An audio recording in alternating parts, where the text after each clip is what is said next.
Una noche cualquiera, un padre de familia es sorprendido por una nueva empleada con una revelación inquietante. La foto de una mujer fallecida resurge misteriosamente del sótano, reavivando heridas profundas. Pero el mayor dolor aún está por llegar, la posibilidad de que esté viva y olvidada por todos. Entre recuerdos, mentiras y silencios, comienza una búsqueda de justicia y redención. Si esta historia te ha interesado, no olvides suscribirte a nuestro canal y dinos desde qué ciudad nos estás viendo continuando. El sol comenzaba a ponerse detrás de las imponentes mansiones del barrio El Viso, un distrito noble de Madrid, cuando Marcelo Montero estacionó su Audi en el garaje de la residencia que había heredado de sus padres. La casa, una construcción imponente de los años 70, conservaba la elegancia arquitectónica que contrastaba con los proyectos modernos que surgían a su alrededor. Descendiente de una de las familias más tradicionales del agronegocio español, Marcelo no solo cargaba con el imperio construido por su padre, sino también con un dolor silencioso que lo acompañaba desde hacía más de una década. Al entrar en casa, fue recibido por el silencio habitual. El mayordomo Severino, que trabajaba para la familia desde hacía más de 30 años, se acercó para recoger su maletín y el saco. La señora Cristina salió con Sofía para el ballet. Dijeron que regresan para la cena a las 8, informó Severino con su formalidad habitual. Marcelo asintió, sintiendo el alivio familiar que siempre lo invadía cuando tenía la casa solo para él. No es que no amara a su familia. Cristina, su esposa, era admirada por todos en los círculos sociales de Madrid, y Sofía, su hija de 9 años, era el único verdadero rayo de luz en su vida. Pero la presencia de Cristina siempre traía una tensión subyacente, algo que ni siquiera 15 años de matrimonio habían logrado disipar. ¿Y la nueva empleada? ¿Ya empezó?, preguntó Marcelo, recordando la reciente contratación. Sí, señor. La señora Cristina la puso a organizar la antigua habitación de almacenamiento en el sótano. Marcelo se dirigió a su despacho y abrió el portátil para revisar algunos contratos, pero sus ojos se desviaban constantemente hacia la fotografía sobre la mesa. Él, aún joven, junto a su padre, Augusto, un hombre de expresión severa pero justa, y su madre, doña Elisa, con su eterna sonrisa contenida que escondía una fuerza sorprendente. Hacía exactamente 12 años que doña Elisa había partido. Una partida repentina, según los médicos, causada por complicaciones cardíacas. Marcelo aún recordaba el letargo de aquellos días, la rapidez con que todo había sucedido, el diagnóstico inesperado, la hospitalización de emergencia, y entonces, en menos de una semana, el funeral con el ataúd sellado, debido al procedimiento hospitalario, había explicado Cristina, quien se había encargado de todos los detalles, mientras él permanecía paralizado por el dolor. El sonido de pasos en el pasillo interrumpió sus recuerdos.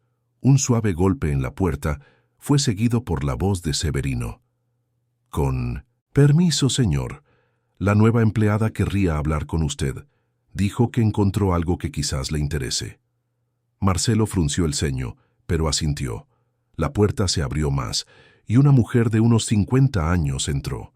Vestía el uniforme sencillo que Cristina elegía para todas las empleadas, pero había en ella una dignidad que trascendía la ropa. Su cabello gris estaba recogido en un moño firme, y sus ojos oscuros lo miraban con una firmeza inusual para alguien en su posición. Buenas tardes, señor Montero. Soy Yara Olvera, la nueva empleada. Le pido disculpas por molestarlo, pero encontré algo durante la organización del sótano que creí que debía traerle directamente a usted. Había algo en su voz, una tensión contenida, quizás, que inmediatamente captó la atención de Marcelo. Él le indicó una silla, pero ella permaneció de pie, sosteniendo un objeto contra el pecho, como si protegiera algo precioso. La señora Cristina me instruyó a desechar varios artículos antiguos del sótano, pero cuando estaba organizando una de las cajas de fotografías antiguas, encontré esto. Ella extendió lo que parecía ser un portarretratos empolvado. Creo que es demasiado importante para ser desechado. Marcelo tomó el objeto y sintió una punzada en el pecho al reconocer la fotografía. Era su madre, doña Elisa, sentada en el jardín de la casa durante el 700 cumpleaños de su padre. Llevaba el vestido azul marino que tanto le gustaba y el collar de perlas que Marcelo le había regalado la Navidad anterior. Gracias, Yara. Hiciste bien en traerlo. No sé cómo esta foto fue a parar a las cajas de descarte. Yara dudó, claramente incómoda. Sus dedos arrugados apretaban el delantal con fuerza, y Marcelo percibió que había algo más que ella quería decir. ¿Hay algo más, Yara? Ella respiró hondo. Señor Montero, no sé si debo decir esto, y quizás no sea mi lugar, pero yo conocí a su madre. Marcelo sintió un escalofrío recorrer su espalda. ¿Cómo así? ¿Usted trabajó aquí antes? Yara negó con la cabeza. No, señor. Yo la conocí en otra circunstancia.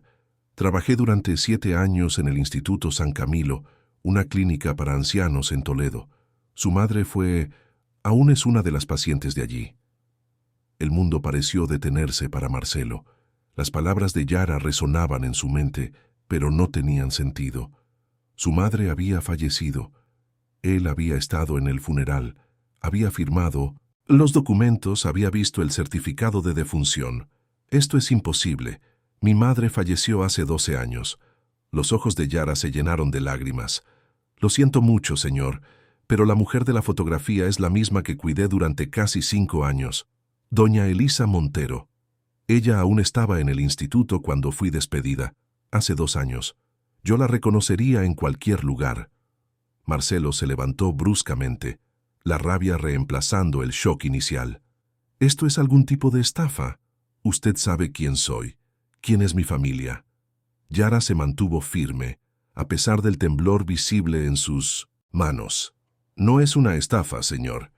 Yo arriesgo mi empleo y mucho más contándole esto, pero desde que vi el nombre Montero en la entrevista de trabajo, algo me decía que necesitaba verificar. Ahora estoy segura. La señora de la fotografía es la misma que conocí como paciente 247 en el San Camilo. Una señora dulce, de mirada triste, que siempre decía tener un hijo que vendría a buscarla un día. La descripción golpeó a Marcelo como un golpe físico. Su madre siempre había tenido esa mirada melancólica, incluso en los momentos felices. Y 247, el número hizo que algo despertara en su memoria. La habitación de su madre en la antigua finca familiar tenía el número 24, y su cumpleaños era el 7 de mayo. ¿Por qué me está contando esto ahora? ¿Por qué se postuló a este empleo?, preguntó, su voz fallando. Fui injustamente despedida del instituto después de cuestionar el tratamiento de algunos pacientes, especialmente de doña Elisa. Nunca creí que ella necesitara estar internada. Tenía momentos de confusión, sí, pero nada que justificara aquel aislamiento. Cuando vi la vacante para esta casa, reconocí el apellido y pensé que quizás podría entender lo que sucedió. Marcelo se hundió en la silla, sintiendo el peso de las palabras de Yara. Era imposible, tenía que serlo. Pero algo en su interior, una inquietud que lo acompañaba desde hacía años, comenzaba a tener sentido. La rapidez del funeral, el ataúd sellado, la insistencia de Cristina en encargarse de todos los detalles. Señor, sé que es difícil de creer, pero tengo pruebas. Yara abrió el pequeño bolso que llevaba y sacó un papel doblado. Era una fotografía tomada con un teléfono móvil antiguo. La imagen estaba un poco desenfocada, pero mostraba claramente a una mujer anciana sentada en una silla de ruedas, mirando por la ventana. A pesar de su edad avanzada, Marcelo reconoció inmediatamente a su madre. La fecha en la esquina inferior de la foto indicaba que había sido tomada apenas 3 años atrás. Su madre, que él creía que estaba descansando en el panteón familiar desde hacía más de una década, estaba viva, y alguien, él no podía ni siquiera pensar en quién, había orquestado toda esa mentira. Usted dijo que fue despedida por cuestionar el tratamiento de ella. ¿Qué tipo de tratamientos?, preguntó temiendo la respuesta. Medicación excesiva, principalmente, sedantes potentes que la dejaban apática la mayor parte del tiempo. Aislamiento. Rara vez recibía permiso para socializar con otros pacientes. Y estaban las sesiones especiales, con el doctor Méndez, de las cuales ella siempre regresaba más confusa y abatida. El nombre Méndez también sonó familiar. Doctor Renato Méndez, un psiquiatra que ocasionalmente frecuentaba los eventos sociales promovidos por Cristina. Un hombre de sonrisa fácil y mirada calculadora que siempre trataba a Marcelo con una deferencia que rozaba la incomodidad. ¿Dónde está ella ahora, usted sabe? Yara negó con la cabeza.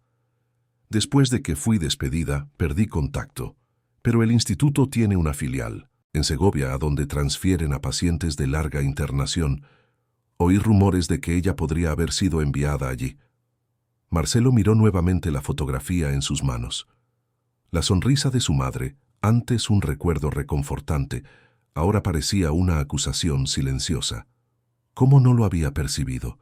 ¿Cómo había podido aceptar tan fácilmente su repentina partida? Sus pensamientos fueron interrumpidos por el sonido de la puerta principal abriéndose, seguido por la voz animada de Sofía y el sonido de los tacones de Cristina en el recibidor. «Papá, papá, mira lo que gané en la clase de ballet». La voz de Sofía resonó por el pasillo. Yara rápidamente recogió la fotografía que había mostrado. «Debemos continuar esta conversación después, señor. Estaré en el sótano terminando la organización». Antes de que Marcelo pudiera responder, Sofía entró corriendo en el despacho, sosteniendo un pequeño trofeo de participación. Detrás de ella, Cristina apareció en la puerta, elegante como siempre en su conjunto Chanel. Sus ojos pasaron rápidamente de Marcelo a Yara, y una sombra casi imperceptible cruzó su rostro. «¿La nueva empleada ya te está molestando con dudas, querido?», preguntó, con una sonrisa que no alcanzaba sus ojos. «Solo me trajo una fotografía antigua de mamá que encontró en el sótano», respondió Marcelo observando atentamente la reacción de su esposa. Por un instante, tan breve que casi pasó desapercibido, Cristina palideció, pero su compostura regresó rápidamente. «Ah, qué amable, aunque yo le pedí que desechara esas antiguallas. Son solo recuerdos dolorosos, ¿no es así?». Ella se acercó, tomando la foto de las manos de Marcelo. «Siempre te pones melancólico cuando ves estas cosas antiguas». Sofía, ajena a la tensión creciente, mostraba su trofeo a Yara, quien sonreía gentilmente a la niña. «Yara, puede retirarse ahora. Sofía, deja a la empleada trabajar», dijo Cristina, su tono educado apenas disimulando una orden. Mientras Yara se retiraba, Marcelo observó la manera en que Cristina la siguió con la mirada, como si evaluara una potencial amenaza. Por primera vez en su matrimonio, él miró verdaderamente a su esposa y se preguntó quién era realmente la mujer con quien compartía su vida. Sofía saltó a su regazo, sacándolo momentáneamente de sus pensamientos sombríos. «Papá, la profesora dijo que soy la mejor de la clase. ¿Vamos a celebrar con helado después de la cena?». Marcelo abrazó a su hija sintiendo un nudo en el pecho al pensar que su madre, la abuela que Sofía nunca había conocido, podría estar viva en algún lugar esperándolo. La misma sensación de desamparo que había sentido al perder a su madre ahora regresaba, pero esta vez acompañada de una determinación feroz. «Claro que sí, princesa. Y después, ¿qué tal si me muestras ese álbum antiguo de fotos de la abuela que tanto te gusta?». Sofía sonrió, entusiasmada, mientras Cristina se quedó inmóvil en la puerta. «Querido, ya es tarde para estar revisando álbumes viejos. Sofía tiene clase mañana temprano», protestó Cristina. «Una excepción no hará daño», respondió Marcelo con firmeza. «Al fin y al cabo es importante que nuestra hija conozca sus raíces, ¿no crees?». Los ojos de Cristina se entrecerraron ligeramente, pero su sonrisa permaneció en su lugar. «Claro, querido. Le pediré a Severino que sirva la cena. Sofía, ve a lavarte las manos». Mientras su esposa y su hija salían del despacho, Marcelo miró el cajón donde la fotografía de su madre ahora estaba guardada. Una determinación crecía dentro de él. Si lo que Yara había dicho era verdad, y algo en su corazón le decía que lo era, no descansaría hasta descubrir toda la verdad y traer a su madre de vuelta. Estimado oyente, ¿Qué harías en el lugar de Marcelo? ¿Enfrentarías a Cristina inmediatamente o investigarías más a fondo antes de actuar? Deja tu comentario y dinos qué crees que sucederá en el próximo capítulo de esta intrigante historia. Aquella noche fue la más larga en la memoria de Marcelo. Durante la cena, observó cada movimiento de Cristina, buscando señales de la culpa que ahora sospechaba que existía detrás de su impecable fachada. Mientras Sofía contaba animadamente sobre su clase de ballet, Marcelo notaba cómo su esposa evitaba su mirada directa, cómo sus manos temblaban ligeramente al servir el postre. Después de acostar a Sofía, Marcelo se dirigió a su despacho, cerró la puerta con llave y encendió su ordenador portátil. Comenzó una búsqueda del Instituto San Camilo, encontrando el sitio web oficial, un establecimiento de lujo en Toledo, especializado en el cuidado humanizado de ancianos con trastornos neurológicos y psiquiátricos. Las imágenes mostraban jardines bien cuidados e instalaciones modernas, pero algo en las fotos de los pacientes felices parecía demasiado artificial. Encontró también una pequeña mención en el pie de página sobre la unidad exclusiva de Segovia, sin mayores detalles o imágenes. Era como si aquella unidad no quisiera ser encontrada. Un leve toque en la puerta interrumpió su investigación. Cerró rápidamente el portátil. «Marcelo, ¿por qué la puerta está cerrada con llave?» La voz de Cristina sonaba preocupada. Él respiró hondo antes de descorrer el cerrojo de la puerta. Cristina entró, ya vestida con su camisón de seda y bata, el cabello suelto sobre los hombros, la imagen de la esposa perfecta preparada para una noche más tranquila. «¿Está todo bien, querido? Apenas tocaste la cena», dijo ella acercándose como hacía cuando quería calmarlo después de un día difícil en los negocios. «Solo estoy pensando en algunas cosas», respondió vagamente, observando su reacción. «¿Será sobre aquella fotografía de tu madre?» Cristina se sentó en el sillón frente al escritorio. «Noté lo afectado que te quedaste». Marcelo estudió el rostro de su esposa, buscando alguna falla en su expresión de preocupación. «En realidad, estoy agradecido a Yara. Hacía tiempo que no veía esa foto particular de mamá. Siempre me pareció curioso cómo todavía la llamas mamá, incluso después de tanto tiempo», comentó Cristina con una sonrisa que no alcanzaba sus ojos. «Tu conexión con ella era realmente especial». «Sí, lo era». Marcelo hizo una pausa, entonces decidió arriesgarse. «Sabes, he estado soñando con ella últimamente, sueños tan vívidos que, por un momento, parecen reales». Los dedos de Cristina apretaron ligeramente el brazo del sillón. «Los sueños son el modo de nuestro subconsciente de procesar la pérdida, querido. El doctor Méndez siempre dice eso». «¿Doctor Méndez? ¿El psiquiatra que viene a tus reuniones benéficas?», preguntó Marcelo, fingiendo casualidad. «Sí, él mismo. Un profesional brillante». Cristina se levantó acercándose para tocar el hombro de su marido. «¿Por qué no vienes a la cama? Es tarde». «Voy en breve. Necesito terminar algunas cosas». Cuando Cristina salió, Marcelo esperó unos minutos antes de retomar su investigación. Escribió el nombre del doctor Renato Méndez y descubrió que, además de su consulta particular en Madrid, era director médico del Instituto San Camilo, un detalle que Cristina convenientemente había omitido en sus conversaciones a lo largo de los años. A la mañana siguiente, después de asegurarse de que Cristina había salido para su compromiso en el spa, Marcelo buscó a Yara. La encontró en la lavandería, organizando metódicamente las toallas de baño. «Yara, necesito que me cuentes todo lo que sabes sobre mi madre y el Instituto San Camilo», dijo cerrando la puerta tras de sí. Los ojos de la mujer se abrieron de par en par. «¿Usted me cree, entonces?» «Estoy dispuesto a considerar la posibilidad, pero necesito más que una fotografía desenfocada». Yara suspiró, abandonando las toallas. «Trabajé allí durante 7 años como auxiliar de enfermería. Su madre llegó aproximadamente 5 años después de que yo hubiera empezado. Fue admitida con un diagnóstico de demencia precoz, según los documentos, pero nunca me pareció realmente demente. Confusa a veces, sí, especialmente después de las sesiones terapéuticas con el doctor Méndez, pero había mucha lucidez en su mirada. ¿Y usted está absolutamente segura de que era mi madre, doña Elisa Montero? Absoluta, aunque allí ella era tratada solo por el número 247. Los pacientes del ala restringida no tenían derecho a sus nombres. Yara dudó. Había algo extraño en aquella ala. Los pacientes recibían pocas o ninguna visita y la medicación era mucho más fuerte de lo normal. ¿Por qué fue despedida exactamente? Oficialmente por negligencia.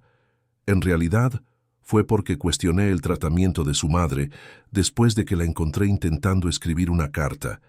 Ella le estaba escribiendo a usted, señor.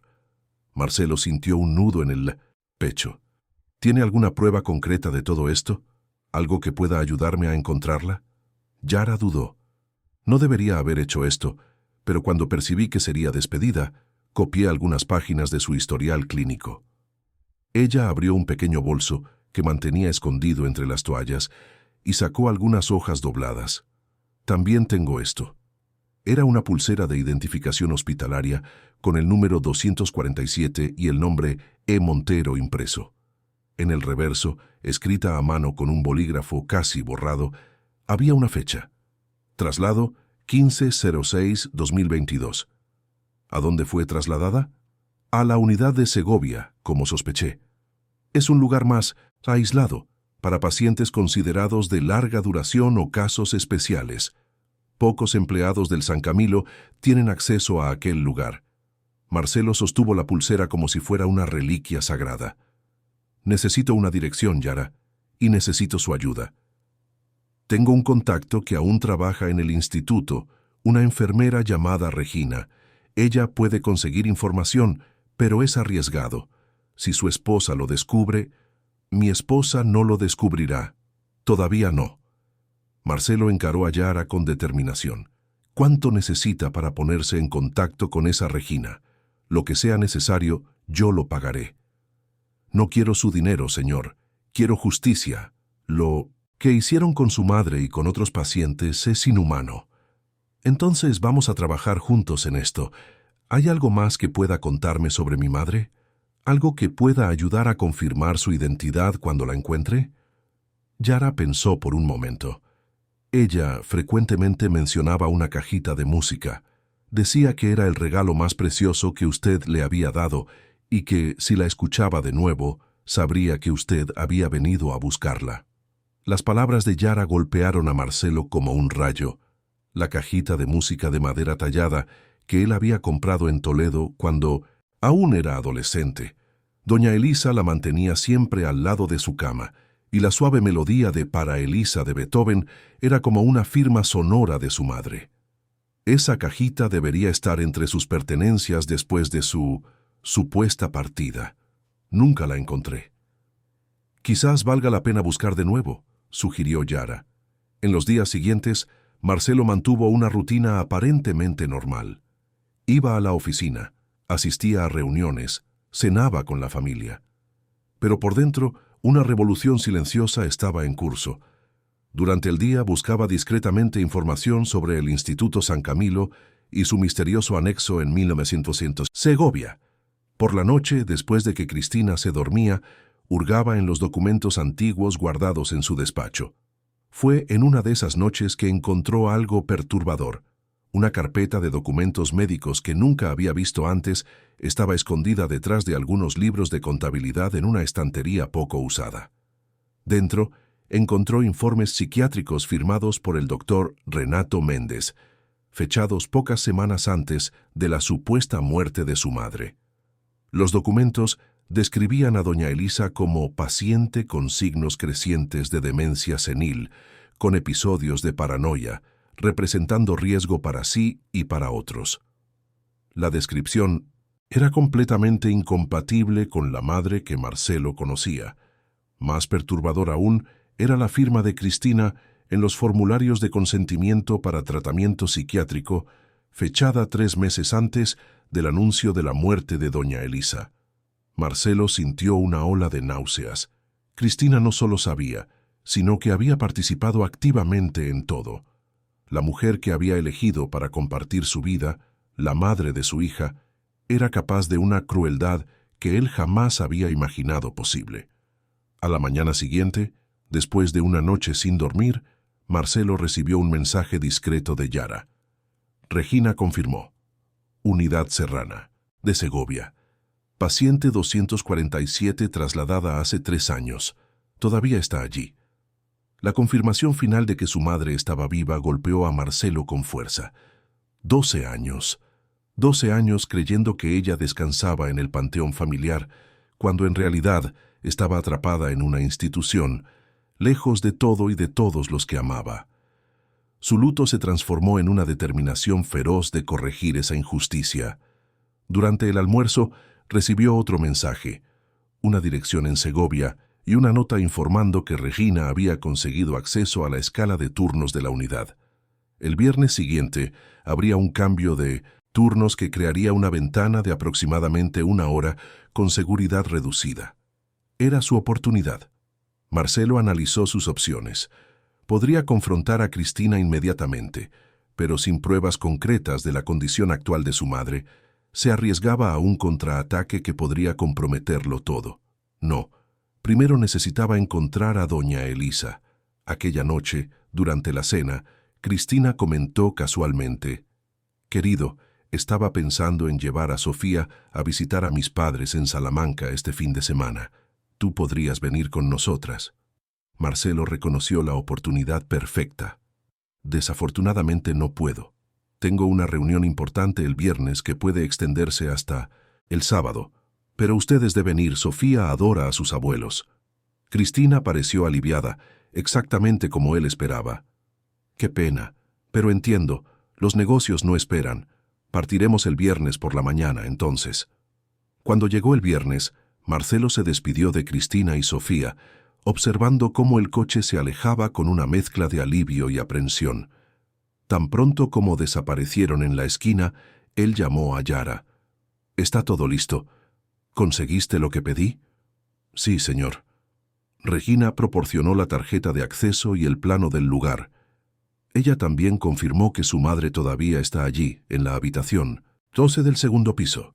Marcelo asintió sintiendo el corazón acelerarse. ¿Y el otro asunto? Está resuelto. El señor Ricardo nos encontrará en el punto acordado. Ricardo Gómez era un exinvestigador policial que ahora trabajaba como consultor de seguridad. Marcelo lo había contratado discretamente para ayudar en la operación y, más importante, para documentar legalmente todo lo que encontraran. Mientras conducía por la carretera en dirección a Segovia, el teléfono móvil sonó. Era Regina, la enfermera amiga de Yara. «Señor Montero, necesito avisarle de que ha habido un cambio de planes. El doctor Méndez apareció inesperadamente en la unidad hace media hora. Algo sobre un traslado urgente de pacientes». Marcelo sintió que la sangre se le helaba. ¿Qué tipo de traslado? No sé con certeza, pero oí mencionar a la paciente 247. Creo que están planeando moverla. ¿A dónde? No dijeron, pero hay una furgoneta de la clínica preparada en el estacionamiento trasero. Si usted realmente pretende encontrar a su madre, necesita darse prisa. Marcelo aceleró el coche. «Estaré allí en 40 minutos. Regina, ¿puedes hacer algo para retrasarlos?» «Voy a intentar. La medicación de la tarde aún no ha sido administrada. Puedo crear alguna confusión con eso». Mientras conducía frenéticamente, Marcelo llamó a Ricardo informándole sobre el cambio de planes. El exinvestigador prometió encontrarlo directamente en la clínica. La mente de Marcelo hervía con preguntas. ¿Cómo lo había sabido Méndez? ¿Cristina habría descubierto sus planes? ¿O era solo una terrible coincidencia? No importaba ahora. Lo que importaba era llegar a tiempo para impedir que su madre desapareciera nuevamente. Las nubes oscuras que se formaban sobre la sierra de Guadarrama parecían un presagio de lo que estaba por venir. Una tormenta se acercaba, tanto en el cielo como en la vida de Marcelo Montero. Pero él estaba determinado a enfrentarla. No importaba el costo. Oyentes, ¿alguna vez se han preguntado cómo reaccionarían al descubrir que alguien cercano ocultó una verdad tan dolorosa durante tanto tiempo? ¿Qué harías en el lugar de Marcelo? ¿Confrontarías a Cristina inmediatamente o seguirías con el plan de rescate primero? Deja tu comentario sobre cuál crees que debería ser la prioridad de Marcelo en este momento crucial. La lluvia comenzaba a caer cuando Marcelo avistó finalmente los portones de la unidad serrana del Instituto San Camilo.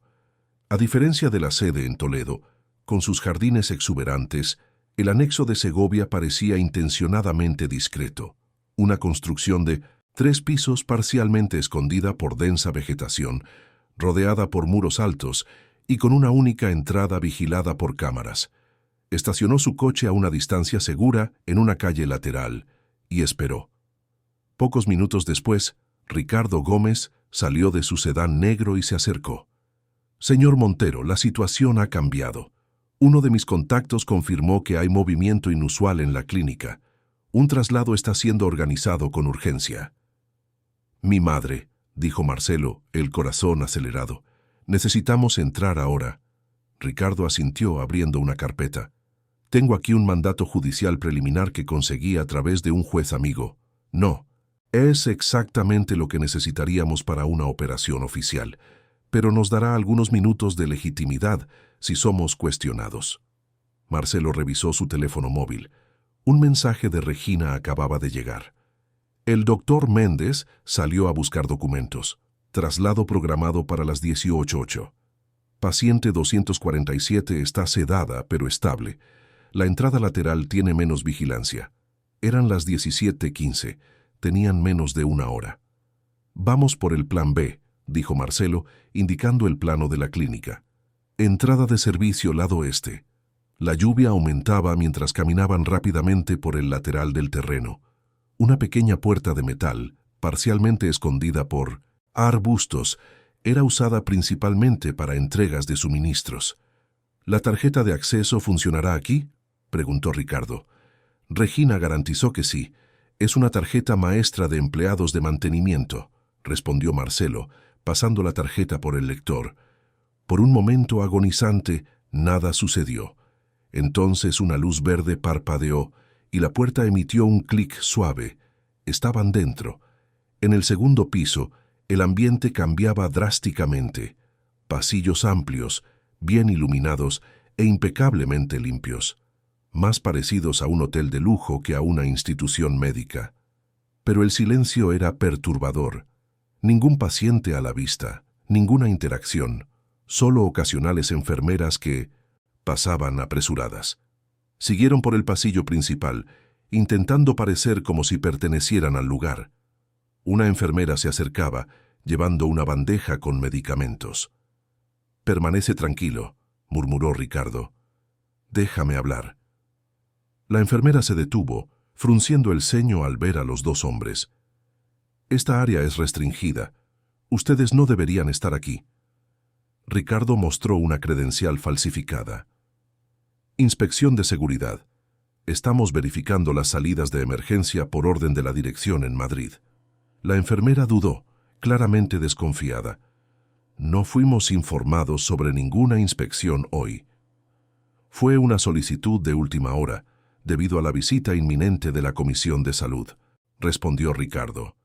«Por cierto, la paciente de la habitación 12 será trasladada hoy, ¿correcto?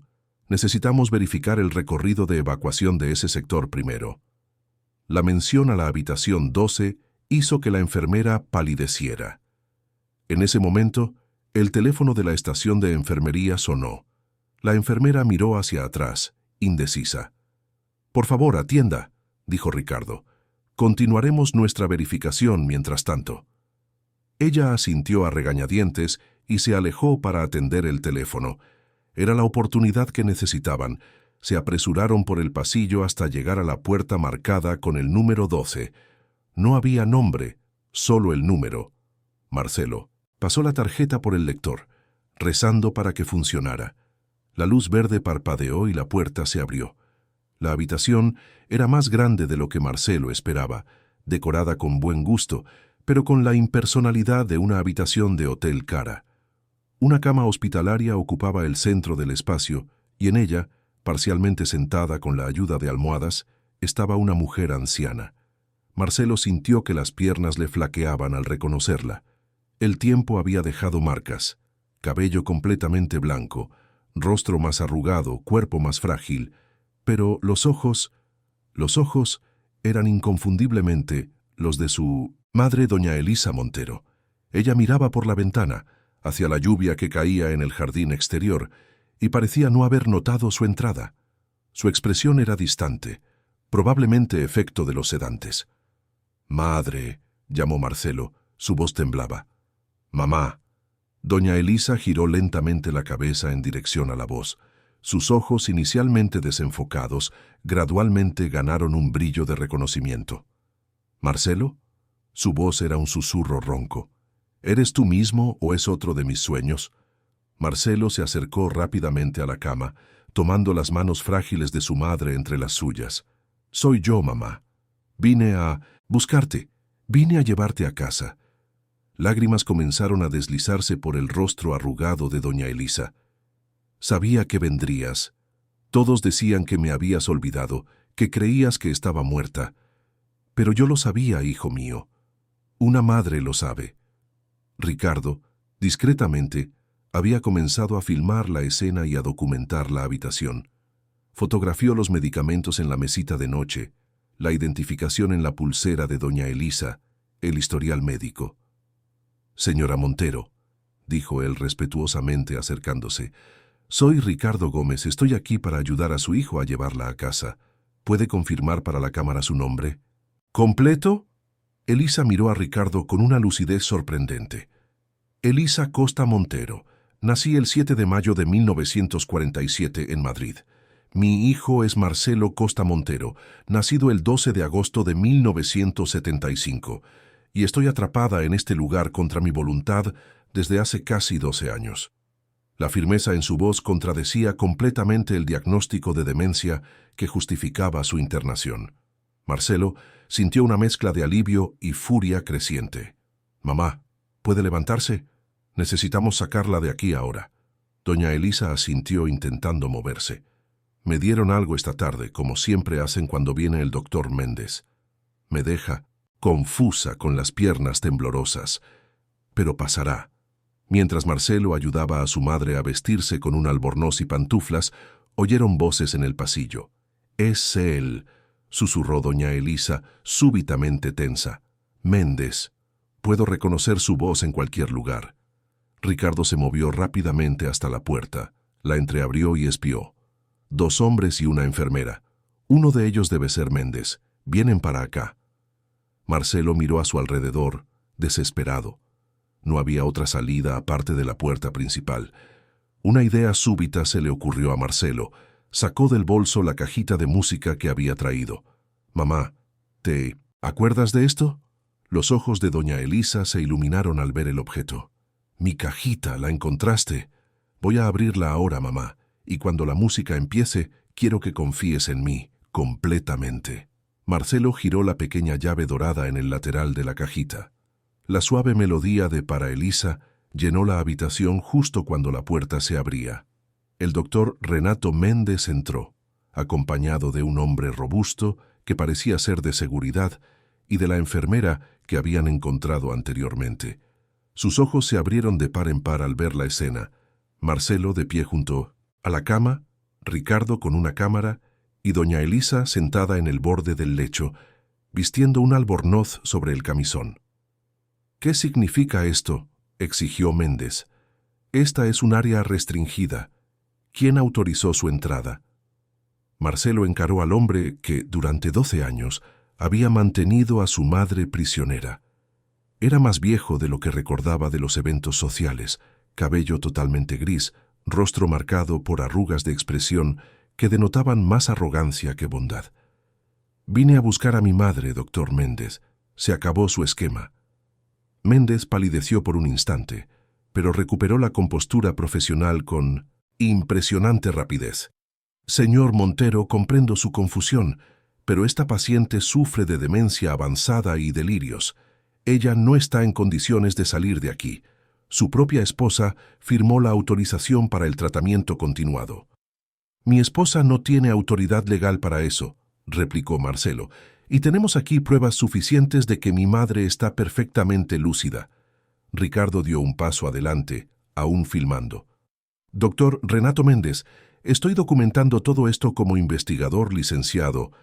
Tenemos un mandato preliminar para verificar el bienestar de la señora Elisa Montero y evidencias de posible detención ilegal y fraude médico.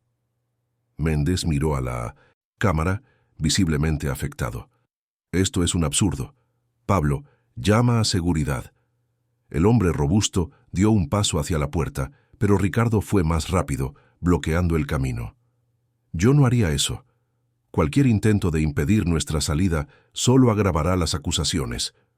Una tensión palpable llenó la habitación, rota solo por la melodía de la cajita de música que tocaba suavemente sobre la cama. Méndez cambió de táctica. Señor Montero, no sé lo que le dijeron, pero hay una explicación perfectamente razonable para todo esto. Su madre fue internada siguiendo protocolos médicos rigurosos tras presentar síntomas graves de demencia. Mentira. La voz de doña Elisa era firme, sorprendentemente fuerte. Nunca presenté esos síntomas. Fui traída aquí por error, mantenida a la fuerza, medicada para parecer confusa.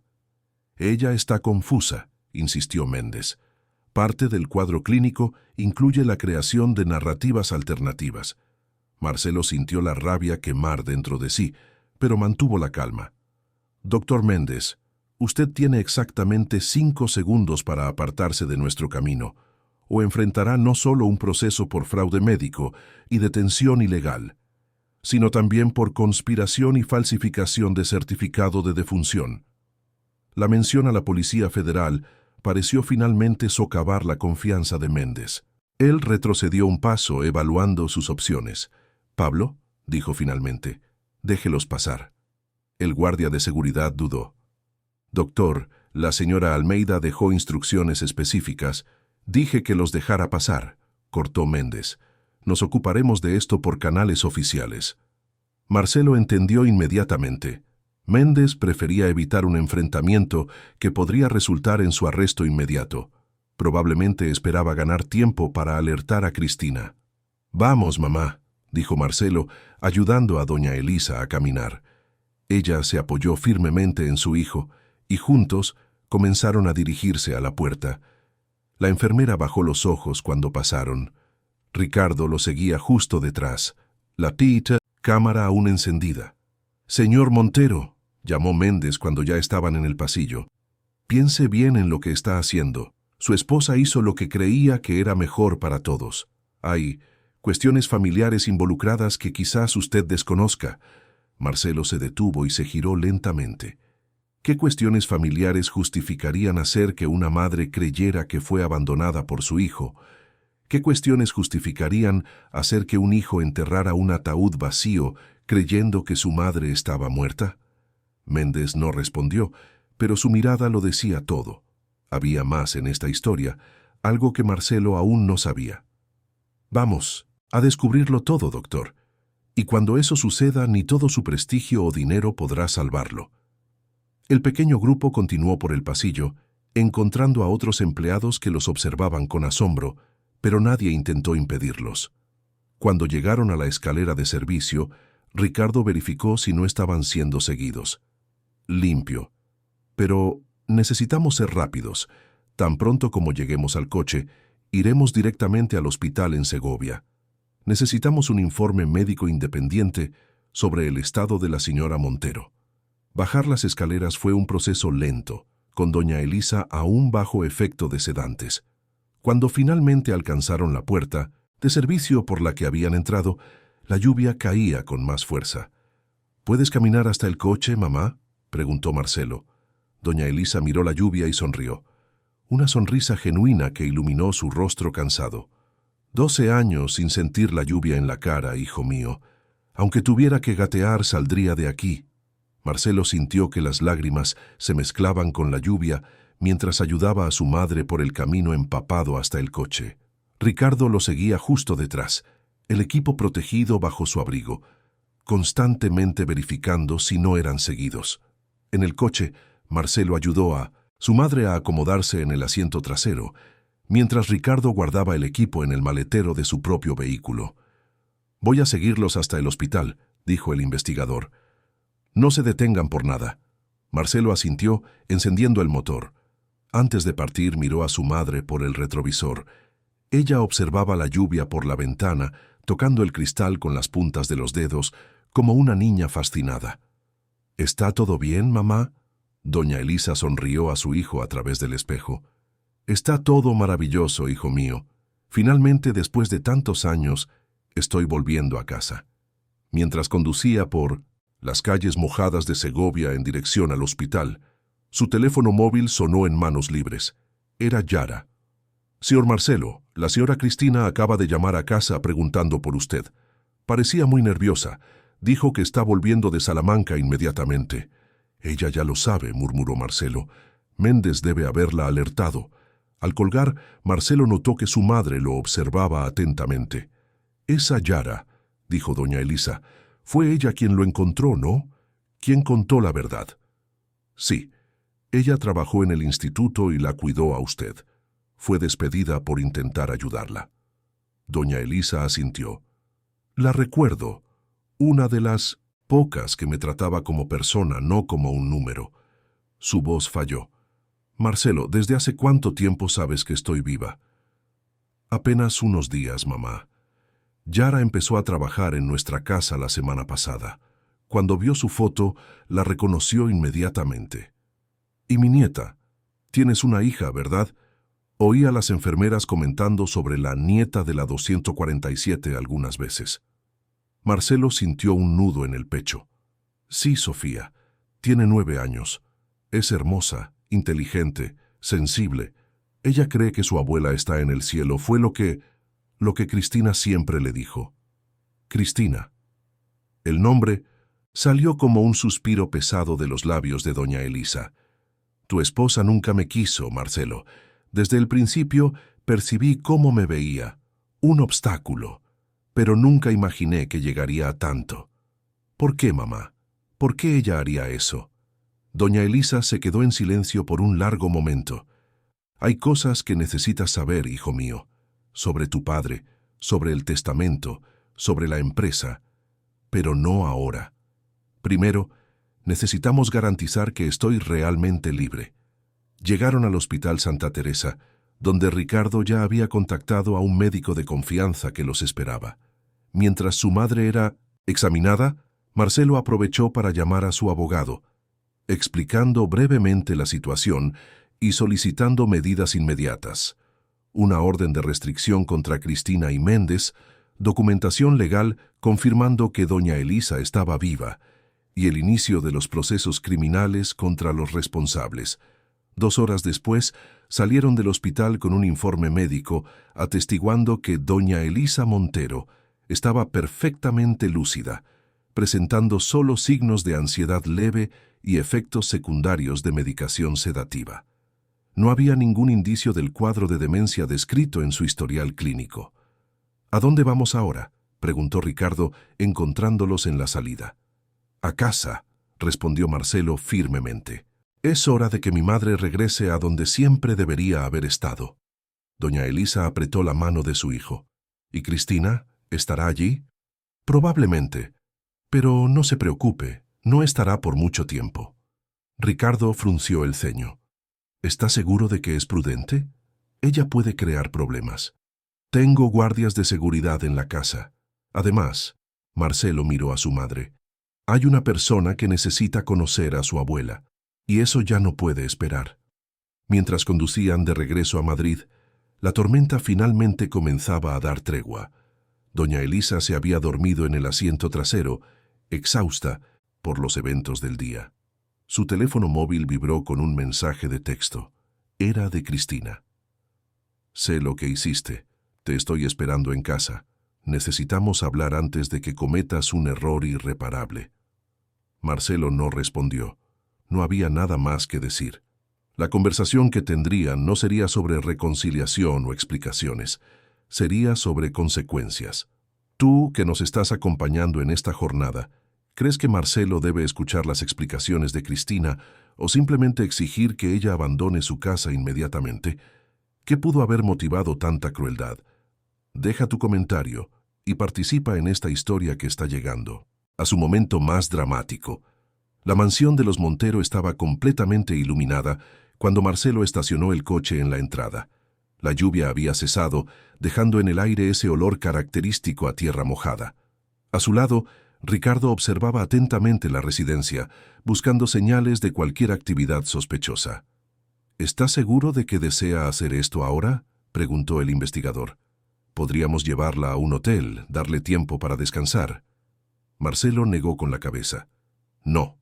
Mi madre esperó 12 años para volver a casa. No esperará ni un minuto más. Doña Elisa se acomodó en el asiento, observando la mansión, con ojos humedecidos.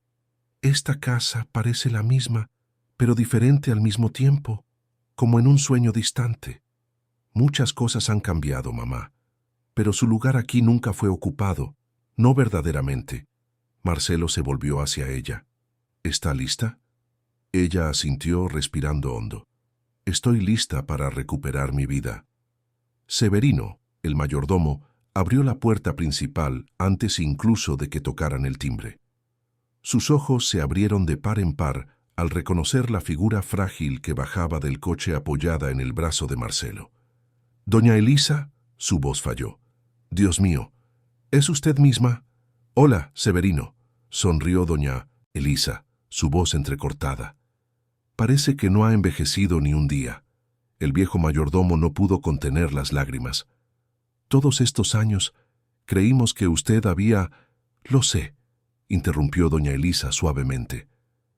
«Pero estoy de vuelta ahora». Marcelo percibió la mirada preocupada que Severino lanzó hacia el interior de la casa. «¿La señora Cristina está en casa?» «Sí, señor, en la sala de estar. Y la niña Sofía está en su habitación, con Yara». «Excelente. Por favor, pídale a Yara que mantenga a Sofía arriba por ahora». Mientras atravesaban el recibidor, Marcelo notó cómo su madre miraba cada detalle de la casa. Los cuadros en las paredes, los muebles antiguos, el gran reloj de péndulo en la esquina, como si estuviera memorizando cada centímetro, con miedo de que todo pudiera desaparecer nuevamente. En la sala de estar, Cristina estaba de pie junto a la chimenea, un vaso de whisky en la mano, aún vestida con la ropa que había usado para el supuesto viaje a Salamanca. Al verlos entrar, el vaso casi se le resbaló de los dedos. «Entonces es verdad», dijo ella, su voz controlada pero con una nota perceptible de pánico. «Méndez dijo que tú la habías sacado de la clínica, pero yo no creí que serías tan imprudente». Marcelo sintió la rabia crecer dentro de sí, pero la presencia de su madre a su lado lo mantuvo tranquilo. Imprudente es secuestrar a una persona, falsificar su muerte y mantenerla prisionera durante 12 años, Cristina. Cristina tomó un largo sorbo de la bebida antes de responder. «Tú no entiendes, Marcelo. Nunca entendiste. Yo hice lo que era necesario para proteger a nuestra familia». «¿Proteger de qué?». La voz de doña Elisa sonó firme. ¿De una señora que solo quería el bien de su único hijo? Cristina encaró a su suegra con una mezcla de sorpresa y desdén. «Estás mucho más lúcida de lo que esperaba, Elisa. Los médicos dijeron que la medicación...»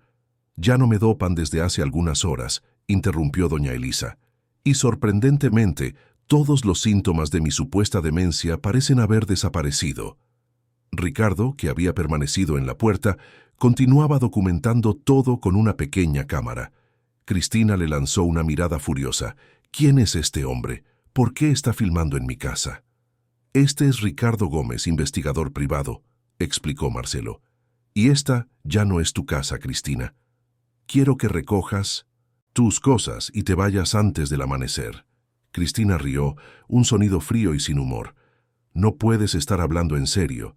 ¿Y Sofía? ¿Vas a separar a una niña de 9 años de su madre?» «Sofía se quedará con su padre y su abuela, donde estará segura», respondió Marcelo firmemente.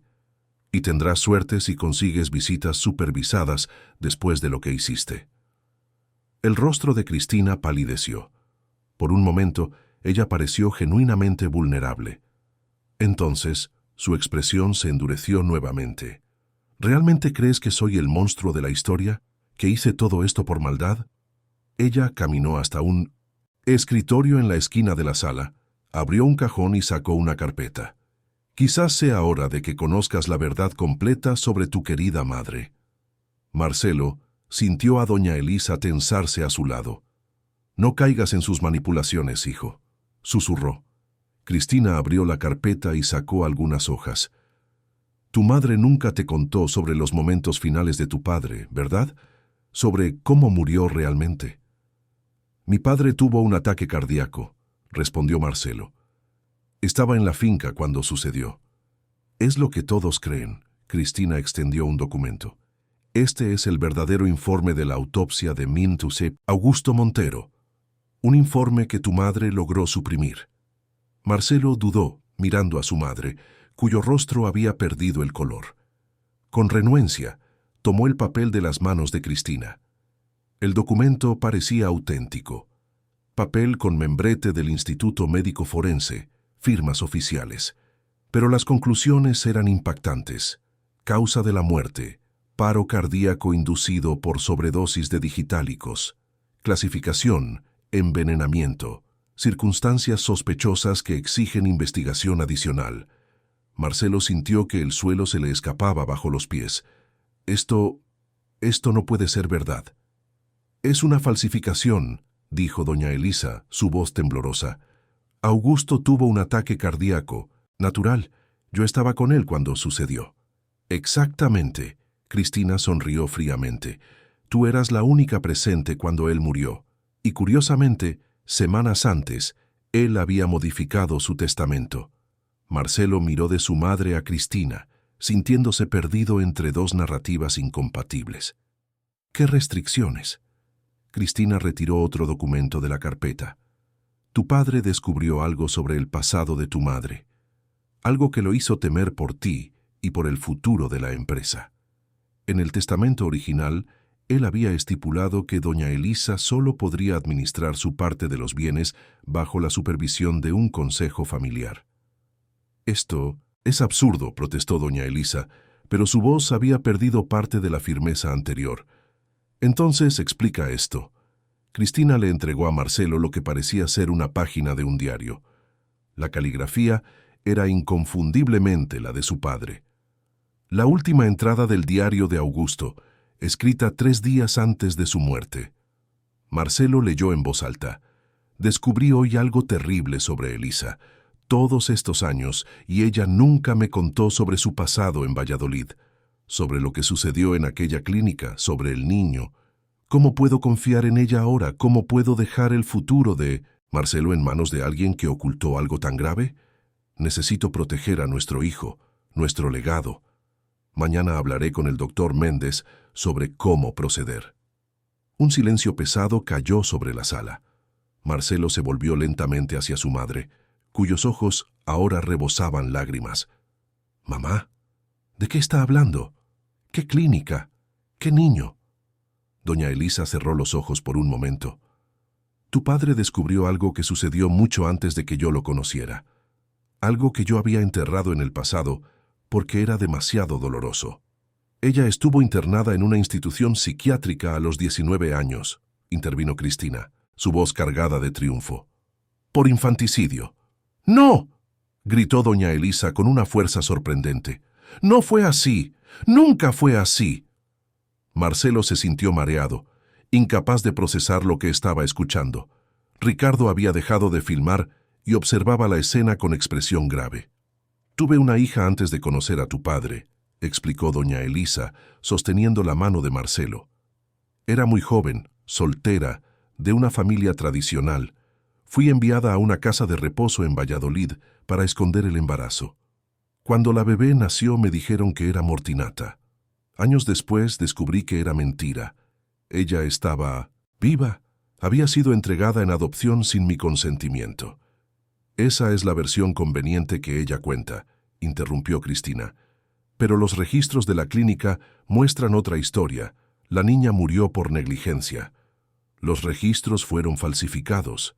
Doña Elisa temblaba ahora. «Mi familia no podía soportar el escándalo de una hija soltera con un bebé. Era 1966, otros tiempos. Me internaron, me medicaron, me hicieron creer que estaba loca». Marcelo abrazó a su madre. «Y mi padre descubrió eso. Sí, admitió doña Elisa. Alguien le envió documentos de la clínica. Él quedó devastado, no por lo que había sucedido, sino porque yo nunca había confiado en él lo suficiente como para contárselo. Tuvimos una discusión terrible. Él amenazó con quitarte de mí. Al día siguiente tuvo el ataque cardíaco. Juro por Dios, Marcelo, yo no hice nada. Yo lo amaba. Cristina observaba la escena con una expresión calculadora. Cuando descubrí esos documentos después de la muerte de Augusto, entendí el peligro que doña Elisa representaba. Ella había logrado ocultar la verdadera causa de su muerte. ¿Qué le impediría hacer lo mismo contigo, Marcelo? ¿Con nuestra hija? Entonces decidiste resolver el problema internándola y fingiendo su muerte, concluyó Marcelo, su voz cargada de desprecio. Fue por protección, insistió Cristina. El doctor Méndez confirmó que ella mostraba los mismos signos de inestabilidad. Mentira. La voz de Yara sonó desde la puerta de la sala. Yo trabajé en la clínica durante años. Doña Elisa nunca demostró ningún signo de inestabilidad que no fuera causado por las propias medicaciones que ellos la obligaban a tomar. Cristina le lanzó a Yara una mirada de puro odio. Tú no sabes nada. Eres solo una empleada entrometida. Sé lo suficiente para reconocer el abuso cuando lo veo, replicó Yara firmemente. Y tengo pruebas de que el doctor Méndez falsificaba sistemáticamente los historiales clínicos de pacientes ricos para extorsionar a las familias. La atmósfera en la sala cambiaba rápidamente. Cristina percibía que estaba perdiendo el control de la situación. En un movimiento súbito, ella abrió el bolso que descansaba sobre una silla y retiró un pequeño objeto metálico. «¡Agáchense!», gritó Ricardo, reconociendo un arma. Pero Cristina no apuntó el arma a nadie. En su lugar, la colocó sobre la mesa de centro. «No soy un monstruo, Marcelo. Creí genuinamente que estaba protegiendo a nuestra familia. Cuando descubrí los documentos sobre el pasado de tu madre, me quedé aterrorizada. Consulté a Méndez, quien confirmó mis peores sospechas, y convenientemente sugirió la internación», completó Marcelo. «Fue idea suya simular la muerte», admitió Cristina, sorprendiendo a todos. Dijo que era la única forma de evitar que ella impugnara legalmente cualquier internación. Yo no quería al principio, pero él me convenció de que era la única manera de proteger a Sofía, que estaba en camino. Marcelo observaba a su esposa, intentando conciliar a la mujer que había amado con la persona capaz de tanta crueldad. Y durante 12 años mantuviste esa mentira. Viste mi dolor, mi luto, y no dijiste nada. Al principio planeábamos solo mantenerla internada por un tiempo. Pero entonces se hizo imposible dar marcha atrás. ¿Cómo lo explicaríamos? Un silencio pesado cayó sobre la sala. Doña Elisa fue la primera en romperlo. «Me robaste 12 años de mi vida, Cristina», dijo ella sin ira, solo una inmensa tristeza. 12 años lejos de mi hijo, 12 años sin conocer a mi nieta. Todo basado en mentiras sobre un pasado que tú ni siquiera comprendes. «¿Papá?». Una voz infantil sonó desde la escalera. Sofía estaba parada en el primer escalón, aún vestida con su pijama de unicornios, los ojos muy abiertos de curiosidad. «¿Quién es esa señora?». El tiempo pareció congelarse. Cristina palideció. Marcelo se quedó sin palabras, y doña Elisa sonrió, una sonrisa llena de amor y anhelo reprimido durante años. «Sofía», Marcelo finalmente encontró su voz. «Ven aquí, querida. Hay alguien muy especial que quiero que conozcas». La niña bajó lentamente las escaleras, sus ojos fijos en la señora de cabello blanco. Cuando Sofía se acercó, doña Elisa se arrodilló, poniéndose a la altura de la niña. «Hola, Sofía», dijo ella. La voz temblaba ligeramente. «Yo soy Elisa, tu abuela». Sofía inclinó la cabeza, confusa. «Pero papá dijo que mi abuela estaba en el cielo». «A veces», intervino Marcelo arrodillándose junto a su hija, «las personas que amamos pueden volver a nosotros de maneras que no esperábamos». «¿Como un milagro?», preguntó Sofía, sus ojos brillando con la inocencia que solo los niños poseen. «Sí, mi amor», asintió doña Elisa, «exactamente como un milagro». Sofía dio un paso adelante, estudiando el rostro de doña Elisa con atención. Entonces, con la naturalidad desconcertante de los niños, preguntó: ¿Sabes hacer trenzas? Mamá nunca tiene tiempo para hacerme trenzas en el pelo. Doña Elisa rió, una risa genuina que parecía rejuvenecerla. Hacía trenzas en el pelo de tu padre cuando era pequeño. Creo que todavía me acuerdo de cómo se hace. Cristina observaba la escena con una expresión compleja, una mezcla de derrota, celos y, sorprendentemente, alivio, como si un peso terrible hubiera sido finalmente removido de sus hombros. «Sofía», llamó ella suavemente, «es hora de volver a la cama, querida. Los adultos necesitan hablar». La niña hizo un puchero. «Pero acabo de conocer a la abuela. Quiero quedarme más». «Habrá mucho tiempo para conocer a tu abuela», garantizó Marcelo. «Ella no se irá a ninguna parte, nunca más». Con minutos inocentes, renuencia, Sofía le dio un abrazo a doña Elisa. «¿Prometes que estarás aquí cuando me despierte?» «Lo prometo, mi amor, y prometo hacerte la trenza más bonita que jamás hayas visto». Después de que Yara llevó a Sofía de vuelta a la habitación, la tensión regresó a la sala. Cristina se había sentado pareciendo súbitamente exhausta y mucho más vieja. «¿Qué pasa ahora?», preguntó ella, la voz desprovista de la confianza habitual. Marcelo miró a su madre, luego a Ricardo. «Ahora vas a empacar tus cosas y salir de esta casa. Mi abogado se pondrá en contacto sobre los procedimientos del divorcio y la custodia de Sofía. ¿Realmente vas a alejarme de mi hija?». La voz de Cristina temblaba. «No. Sofía necesita a su madre, por mucho que te hayas equivocado. Pero las visitas serán supervisadas hasta que estemos seguros de que no representas un riesgo para ella». «¿Y en cuanto a los procesos legales?». Fue Ricardo quien respondió. «Detención ilegal, falsificación de certificado de defunción, fraude, conspiración. La lista es larga, señora Almeida. El doctor Méndez probablemente enfrentará acusaciones aún más graves». Cristina asintió lentamente, la realidad de su situación finalmente consolidándose. «¿Puedo al menos despedirme de Sofía por la mañana?». Marcelo intercambió una mirada con su madre, quien asintió suavemente. «Sí, pero con Yara presente». Cristina se levantó, pareciendo una sombra de la mujer segura y elegante que siempre había sido. Antes de salir de la sala, se volvió una última vez. «Realmente creí que estaba protegiendo a nuestra familia, Marcelo. Quizás fue un error terrible, imperdonable, pero todo comenzó con miedo genuino, no con maldad». En los días que siguieron, la mansión Montero pasó por una transformación. Cristina se mudó a un apartamento en el centro de la ciudad, llevando solo sus pertenencias personales. Conforme a lo acordado, ella visitaba a Sofía regularmente, siempre bajo la supervisión de Yara. El doctor Renato Méndez fue detenido preventivamente, acusado de múltiples crímenes que involucraban no solo a doña Elisa, sino a decenas de otros pacientes del Instituto San Camilo. Surgieron historias similares: ancianos ricos internados contra su voluntad, fortunas desviadas, familias separadas por mentiras elaboradas. Un mes después del regreso de doña Elisa, Marcelo organizó una ceremonia simbólica en el cementerio.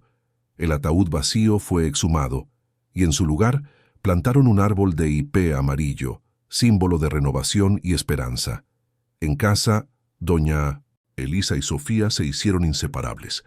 La abuela enseñaba a la nieta las antiguas recetas de familia, contaba historias de cuando Marcelo era pequeño, y, como prometido, le hacía las más bellas trenzas en el pelo. La habitación azul de huéspedes se transformó en el cuarto de la abuela, decorado con fotografías antiguas y nuevas. 3 meses después, inauguraron la Fundación Elisa Montero, dedicada a ayudar a ancianos víctimas de abandono y maltrato. La antigua clínica en Segovia, comprada en subasta judicial tras la quiebra del instituto, fue renovada y transformada en un centro de convivencia para ancianos. La primera residente fue doña Margarita Peña, una señora de 87 años que había sido vecina de habitación de doña Elisa en la clínica. Abandonada por su familia y diagnosticada erróneamente con demencia, ella encontró en la fundación no solo un hogar, sino una nueva familia. Ricardo Gómez se convirtió en director de seguridad de la fundación, dedicándose a investigar otros casos similares. Yara, por su parte, fue nombrada coordinadora residencial, aportando su experiencia y compasión al cuidado diario de los ancianos.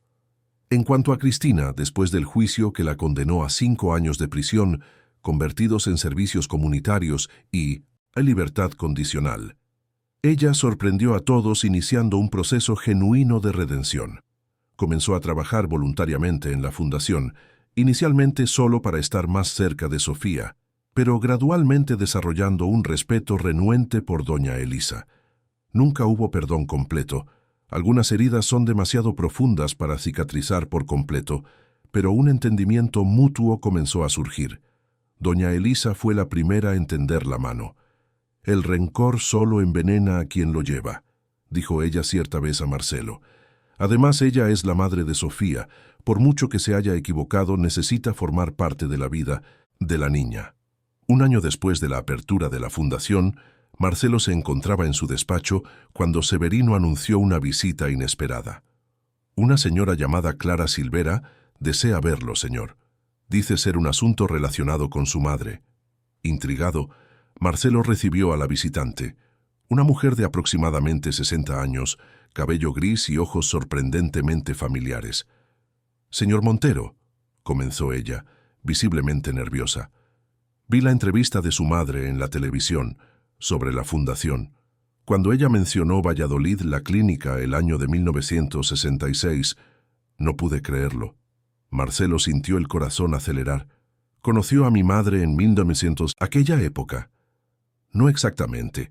Según mis padres adoptivos, nací en una clínica en Valladolid en febrero de 1966. Mi madre biológica era una joven de buena familia. Durante años creí que ella me había abandonado voluntariamente, pero después de investigar descubrí que muchas madres de aquella clínica fueron engañadas, informadas de que sus bebés habían nacido muertos». Marcelo se sentó, aturdido por la posibilidad que se abría. «¿Usted cree que...?» «No estoy segura», admitió Clara, «pero los detalles coinciden». Y ella sonrió tímidamente. «Siempre me dijeron que tengo los ojos de la familia Montero». Aquel mismo día, Marcelo arregló un encuentro entre Clara y doña Elisa. Cuando las dos mujeres se encontraron en la sala de estar, el tiempo pareció congelarse. Doña Elisa estudió el rostro de Clara durante largos segundos. «Sus ojos», murmuró finalmente, su voz casi inaudible. «Son los ojos de mi padre». Clara sonrió, lágrimas escurriendo por su rostro. «Me dijeron que nací el 17 de febrero de 1966, en Valladolid». Doña Elisa llevó las manos a su rostro, un sollozo escapando de su garganta. «Mi hija nació el 17 de febrero de 1966. Me dijeron que había nacido sin vida». Lo que siguió fue uno de los momentos más extraordinarios en la vida de Marcelo. Dos mujeres, separadas por mentiras y por el tiempo, se redescubrieron, se reconectaron, reconstruyeron una relación que les había sido brutalmente negada. Pruebas de ADN posteriormente confirmaron lo que sus corazones ya sabían. Clara era la hija que doña Elisa había creído haber perdido casi 6 décadas antes. La familia Montero, destrozada por mentiras y traiciones, encontraba ahora una completitud inesperada. En la celebración de Navidad de aquel año, la mansión Montero estaba repleta. Doña Elisa presidía la mesa, teniendo a su lado a Marcelo y Sofía, a Clara y sus 2 hijos adultos, e incluso a Cristina, que había asistido por invitación de Sofía. Observando a su familia reunida, Marcelo reflexionó sobre la extraordinaria jornada que habían recorrido. 12 años de separación, mentiras y sufrimiento habían dado lugar a una reconciliación que nadie podría haber previsto. Su madre, a quien había creído muerta, no solo había regresado a la vida, sino que había traído consigo una expansión inesperada de la familia, una cura para heridas antiguas y un propósito renovado. En el centro de la mesa la antigua cajita de música, la misma que Marcelo había usado para reconfortar a su madre el día del rescate. Ocupaba un lugar de honor. Cuando Sofía la abrió, la suave melodía de Para Elisa llenó la sala, recordando a todos que por más oscuras que sean las noches, por más crueles que sean las mentiras, el amor verdadero siempre encuentra su camino de vuelta. Fin de la historia. Queridos oyentes, esperamos que la historia de Marcelo y doña Elisa haya tocado sus corazones. Para más historias igualmente emocionantes, hemos preparado una lista de reproducción especial que puedes encontrar haciendo clic en el enlace a tu izquierda. Si esta narrativa despertó emociones en ti, no olvides suscribirte a nuestro canal, dejar tu me gusta y compartir con quienes también aprecian historias que exploran la profundidad de los lazos familiares. Todos los días traemos nuevas narrativas que revelan la complejidad de la vida y el poder del amor verdadero. Estamos ansiosos por leer sus comentarios. Al fin y al cabo, ¿qué parte de esta jornada tocó más su corazón? Te esperamos en nuestra próxima historia.